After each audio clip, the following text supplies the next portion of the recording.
इस देश की सड़कों, बाजारों और मॉल्स में एक बात आपको तुरंत नजर आएगी। यहाँ महिलाओं की संख्या पुरुषों से ज्यादा दिखाई देती है। इसकी वजह यह है कि इस देश में महिलाओं की आबादी काफी ज्यादा है। ये देश अपनी खूबसूरत प्रकृति, पुराने इतिहास और अनोखी संस्कृति की वजह से हर साल लाखों पर्यटकों को अपनी ओर खींचता है। हैरानी की बात यह है कि जहां हर साल करीब 16 से 20 लाख लोग घूमने आते हैं, वहीं इस देश की कुल आबादी भी सिर्फ 18 लाख ही है। यहाँ एक और बात जानकर लोग चौंक जाते हैं। इस देश में देह व्यापार को कानूनी रूप से मान्यता दी गई है। ये वही देश है जिसके बारे में कहा जाता है कि इसने दुनिया को सिकंदर महान और मदर टेरेसा जैसी मशहूर हस्तियां दी हैं। लेकिन यहाँ एक जरूरी सच्चाई जानना बहुत जरूरी है। बहुत से लोग मानते हैं कि सिकंदर महान नॉर्थ मैसेडोनिया से था, जबकि असल में ऐसा बिल्कुल भी नहीं है।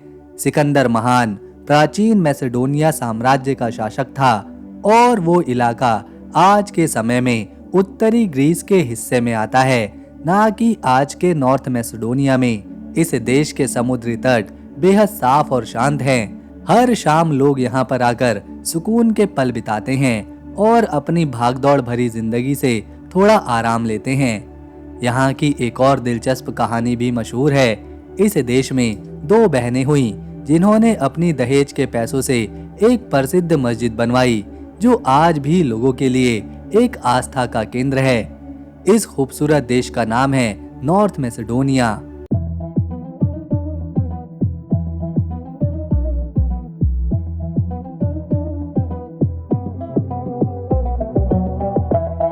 आज हम इस वीडियो में नॉर्थ मैसेडोनिया को बहुत ही करीब से देखेंगे, जानेंगे यहाँ के लोगों की जिंदगी कैसी है, वो कैसे रहते हैं, इसे समझने की कोशिश करेंगे।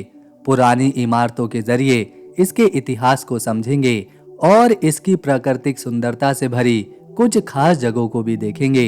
लेकिन उससे पहले अगर आप वीडियो को एक लाइक देंगे और चैनल को सब्सक्राइब कर देंगे तो हमारी मेहनत सफल हो जाएगी।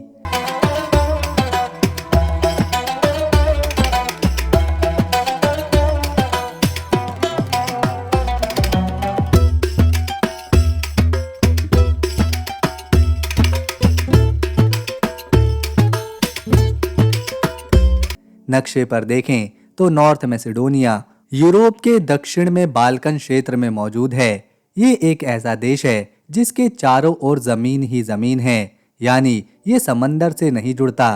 इसके उत्तर पश्चिम में कोसोवो, उत्तर में सर्बिया, पूर्व में बुल्गारिया, दक्षिण में ग्रीस और पश्चिम में अल्बानिया जैसे देश मौजूद हैं। ये देश लगभग 25,000 स्क्वायर किलोमीटर के क्षेत्रफल में फैला हुआ है। यहाँ रहने वाले लोगों में ज्यादातर ईसाई धर्म को मानते हैं, जबकि एक बड़ी संख्या मुस्लिम आबादी की भी है। बाकी लोग अन्य धर्मों से जुड़े हुए हैं। नॉर्थ मैसेडोनिया की राजधानी का नाम स्कोप्जे है, जो देश का सबसे बड़ा और सबसे महत्वपूर्ण शहर भी है।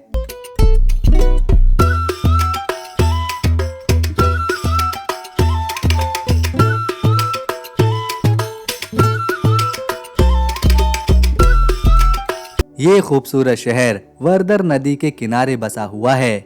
ये न केवल नॉर्थ मैसेडोनिया की राजधानी है, बल्कि देश का राजनीतिक, सांस्कृतिक और आर्थिक केंद्र भी है। इस शहर की शुरुआत बहुत पुराने समय में हुई थी। पहली शताब्दी में इसे रोमन लोगों ने बसाया था। उस दौर में ये शहर व्यापार और सेना का एक अहम केंद्र हुआ करता था।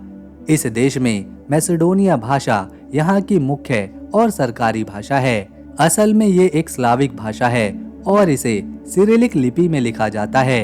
इसके अलावा यहाँ अल्बानियन भाषा भी बहुत से लोग बोलते हैं, खासकर अल्बानियन समुदाय में। शहरों और टूरिस्ट जगहों पर कई लोग अंग्रेजी भी समझते हैं और बोल भी लेते हैं। उत्तरी मैसेडोनिया के लोग सादा, ताज़ा और स्वादिष्ट खाना पसंद करते हैं। यहाँ कुछ बहुत ही लोकप्रिय खाने की डिशेज हैं, जैसे कि तवचे ग्रावचे, आइवर, ब्यूरेक, शॉप्स का सलाद और ग्रिल्ड मीट यानी के कबाब वगैरह।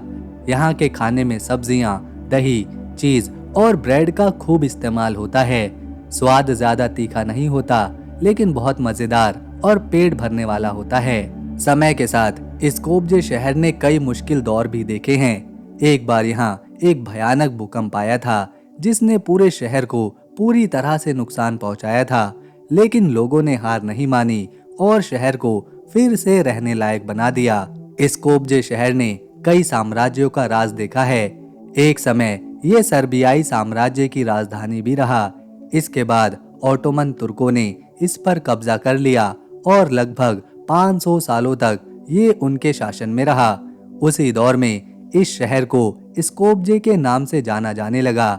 अलग अलग शासकों की वजह से यहाँ कई संस्कृतियों का असर देखने को मिलता है। पहले और दूसरे विश्व युद्ध के समय ये इलाका कभी बुल्गारिया तो कभी यूगोस्लाविया का हिस्सा बना। साल 1963 में यहाँ फिर से एक जबरदस्त भूकंप आया। इस हादसे में 1000 से ज्यादा लोगों की जानें गईं और शहर का एक बड़ा हिस्सा तबाह हो गया। लेकिन यहाँ के लोग बहुत ही मजबूत इरादे वाले हैं। उन्होंने पूरे शहर को नए तरीके से दोबारा बसाया और एक बार फिर जिंदगी को आगे बढ़ाया। आज स्कोपजे के लोग मिलजुल कर रहने वाली जिंदगी जीते हैं। यहाँ के लोग संगीत, नाच और अच्छे खाने के बहुत शौकीन हैं। खास तौर पर यहाँ का पारंपरिक खाना ग्रावचे काफी लोगों को पसंद है। स्कोपजे में घूमने लायक कई जगह हैं, लेकिन सबसे ज्यादा मशहूर है स्कोपजे का किला, जिसे लोग काले किला भी कहते हैं। ये किला वर्धर नदी के पास एक पहाड़ी पर बना हुआ है और इसे शहर की सबसे पुरानी जगहों में गिना जाता है।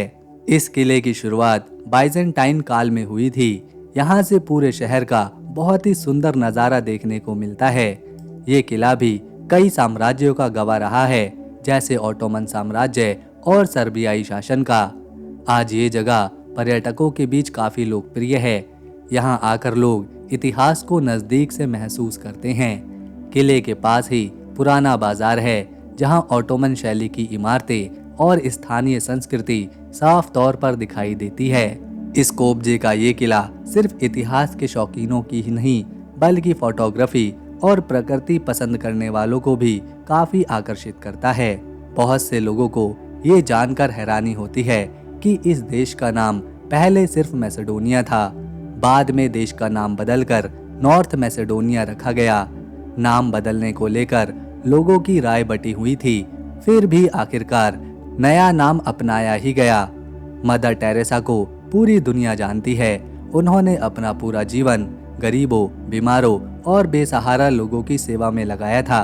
कई लोग ये मानते हैं कि मदर टेरेसा भारत की थीं, क्योंकि उन्होंने अपने जीवन का बड़ा हिस्सा कोलकाता में बिताया और वहाँ के लोगों की मदद की।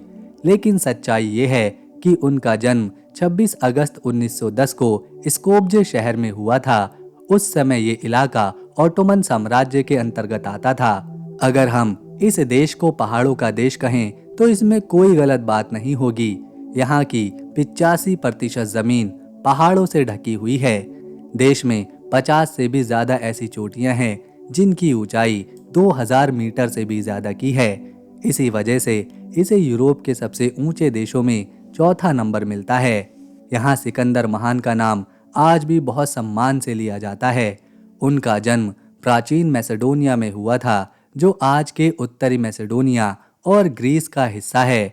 बहुत ही कम उम्र में उन्होंने दुनिया के एक बड़े हिस्से पर जीत हासिल कर ली थी। देश में आपको उनकी याद में बनी कई शानदार मूर्तियां देखने को मिलेंगी। इनमें सबसे प्रसिद्ध राजधानी शहर में बना वॉरियर ऑन हॉर्स स्मारक है, जिसे सिकंदर महान की छवि माना जाता है। ये मूर्ति उनकी बहादुरी और नेतृत्व की पहचान है। यहाँ की एक और बड़ी खासियत है ओरहेड झील। ये दुनिया की सबसे पुरानी और सबसे गहरी झीलों में से एक है। माना जाता है कि इसकी उम्र लाखों साल पुरानी है। इसकी खास अहमियत की वजह से इसे यूनेस्को ने अपनी वर्ल्ड हेरिटेज साइट्स में भी शामिल किया हुआ है। ओरहेड झील सिर्फ अपनी उम्र या सुंदरता के लिए ही नहीं, बल्कि यहाँ पाई जाने वाली एक खास मछली के लिए भी जानी जाती है। इसे ओरहेड ट्राउट कहा जाता है, जो पूरी दुनिया में सिर्फ यहीं पर मिलती है। झील का पानी बहुत साफ, नीला और शांत है। चारों तरफ फैले हरे भरे पहाड़ और पुराने चर्च इसकी सुंदरता को और बढ़ा देते हैं। यहाँ माहौल इतना शांत है कि मन आपको सुकून महसूस कराएगा। ये है टेटोवो शहर। टेटोवो एक खूबसूरत और सांस्कृतिक रूप से समृद्ध शहर है जो हरे भरे पहाड़ों, खुले नीले आसमान और धीरे धीरे बहती नदियों के बीच बसा हुआ है। यहाँ की संकरी गलियाँ, पुरानी शैली की इमारतें और रंग बिरंगे बाजार इस शहर को एक खास पहचान देते हैं। शहर के बीचों बीच एक बहुत ही खास और ऐतिहासिक इमारत मौजूद है जिसे पेंटेड मस्जिद कहा जाता है। स्थानीय लोग इसे शारेना जामिया मस्जिद के नाम से जानते हैं। ये मस्जिद सबसे पहले 1495 में बनाई गई थी। इसकी सबसे अनोखी बात यह है कि इसे किसी राजा या फिर सुल्तान ने नहीं, बल्कि दो बहनों खुर्शिदा और मेंतिया ने बनवाया था। उन्होंने इस मस्जिद को अपने दहेज की रकम से तैयार करवाया। इतिहास में ऐसे उदाहरण बहुत ही कम देखने को मिलते हैं जहां दो महिलाओं ने समाज और संस्कृति के लिए इतना बड़ा योगदान दिया हो। इस मस्जिद की बनावट जितनी पुरानी है उतनी ही खास भी है। इसकी दीवारों पर बने रंगीन चित्र इसे किसी पेंटिंग जैसी खूबसूरती देते हैं। इसी वजह से इसका नाम पेंटेड मस्जिद पड़ा। बाहर से देखने पर ही ये साफ समझ आता है कि ये कोई आम धार्मिक इमारत नहीं है।